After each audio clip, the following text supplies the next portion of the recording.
பொரிச்ச குழம்பு சாதம் செய்ய தேவையான பொருள்: ஒரு ஸ்பூன் உளுத்தம்பருப்பு, ஒரு ஸ்பூன் சீரகம், 4 காஞ்ச மிளகாய்,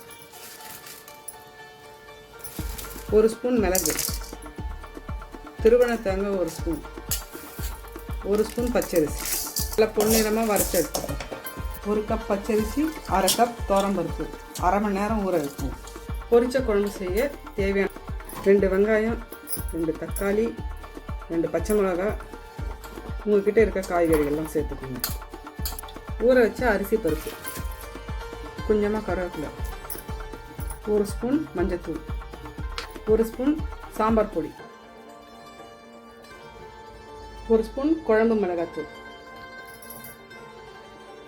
அரைச்சி வச்ச மசாலா, தேவைக்கேற்ப உப்பு, பெருங்காயத்தூள், தேவைக்கேற்ப தண்ணி. 5 விசில் வச்சு எடுப்போம். சூடான தண்ணி ஊற்றி நல்லா கலரி எடுப்போம்.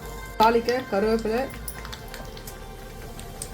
காஞ்ச மிளகாய், உளுந்து தாளிக்கணும்.